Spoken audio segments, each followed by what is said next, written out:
Assalamu alaikum.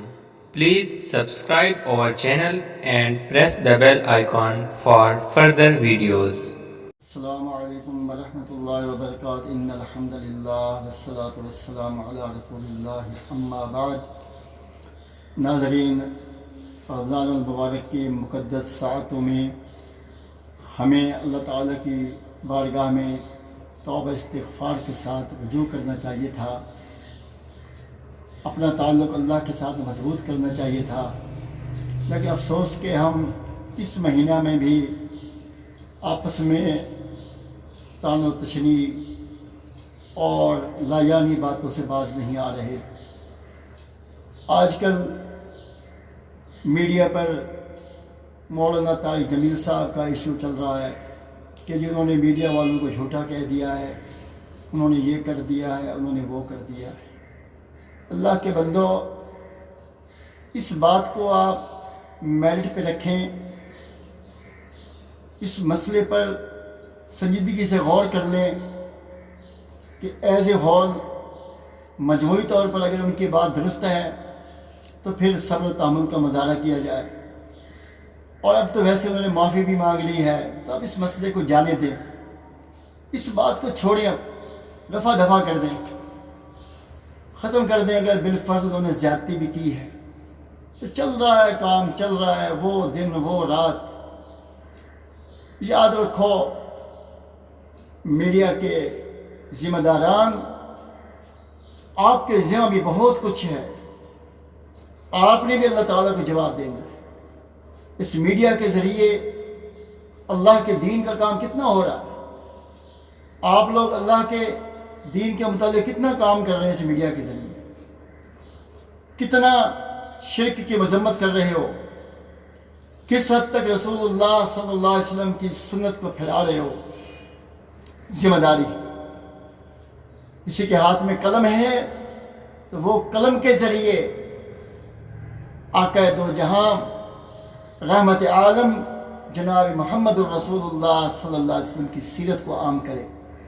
کسی کے پاس media جیسا ہتھیار ہے تو وہ میڈیا کی سکرین سے پیغمبر صلی اللہ علیہ وآلہ وسلم کی تعلیمات کو عام کرے، سچائی کو عام کرے. ورنہ یاد رکھو، یہ سٹیج، یہ میڈیا کل قیامت کے دن تمہارے لیے وبال بن جائے گا. اس بات کی طرف آؤ. کیا جھگڑے چلا دیے، کیا فساد کھڑے ہو گئے.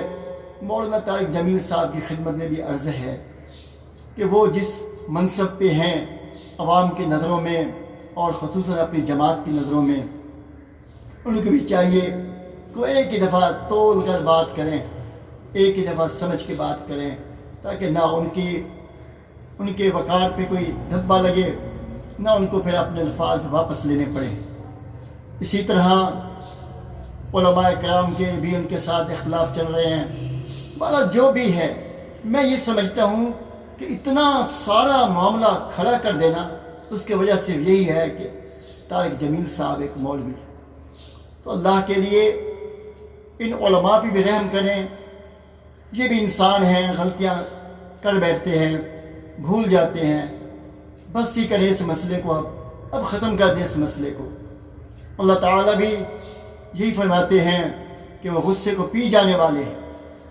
غصہ کسی کو آ بھی گیا تو وہ غصے کو پی جائے. اگر سمجھتا ہے کہ مولانا طارق جمیل صاحب کی بات حقیقت تھی، اس کو تسلیم کر کے، جو بھی سمجھتا ہے کہ ان کی بات حقیقت ہے تو بس کو تسلیم کر کے اپنی اصلاح کی طرف قدم بڑھا. کل کو ہم سب نے اللہ کی بارگاہ میں جواب دینا ہے. مولانا طارق جمیل صاحب بھی اللہ کے بارگاہ میں کھڑے ہوں گے، اور یہ ذمہ داران جو ہیں سوشل میڈیا کے یا کسی بھی میڈیا کے ذمہ داران ہیں، یہ بھی سارے اللہ کی بارگاہ میں کھڑے ہوں گے. جیو کے ذمہ داران بھی کھڑے ہوں گے، ARY کے ذمہ داران بھی کھڑے ہوں گے. ہر کوئی اللہ کے سامنے کھڑا ہوگا، جواب دے گا. ہم سب کو اپنے آخرت کی جواب دے گا فکر کرنا چاہیے. اللہ تعالیٰ فرماتے ہیں قرآن مقدس کے اندر، اقترب للناس حسابهم وهم فی غفلۃ معرضون. لوگوں کا حساب قریب آ چکا ہے لیکن یہ غفلت میں پڑے ہوئے ہیں.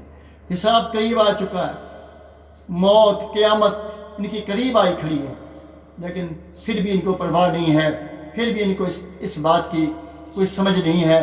سب کو سمجھنے کے باوجود حقائق سے منہ پھیر رہے ہیں۔ اس کے کیا مطلب ہے؟ ایک تو یہ ہے کہ جس بندے کو موت آ گئی اس کی قیامت شروع ہو گئی۔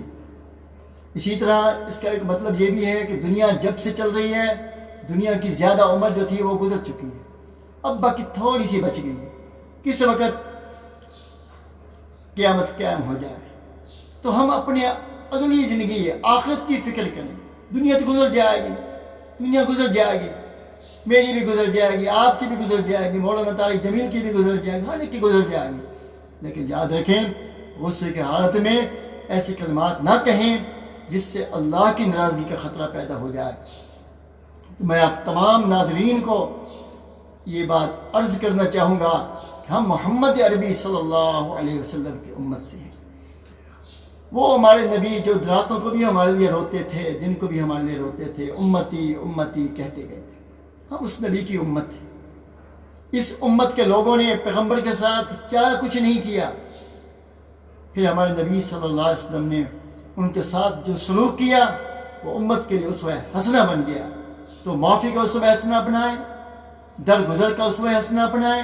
پوری امت جو ہے، پوری امت کے لیے یہ بات ہے کہ وہ معافی کا رویہ اپنائیں۔ یہ جیلیں بھری پڑی ہیں، قیدی ہیں، قاتل ہیں، پتہ نہیں کیا کچھ ہے اس کے اندر، کیوں انہوں نے اس رسول اللہ صلی اللہ علیہ وسلم کی درگزر کرنے والے اسوہ حسنہ کو نہیں پہچانا۔ درگزر کا اسوہ حسنہ پیدا ہو جائے ہمارے اندر، یقیناً یہ امت جو ہے امت خیر ہے، اور یقیناً ان کی دنیا بھی سمجھ جائے، آخرت بھی سمجھ جائے۔ وآخر دعوانا الحمدللہ۔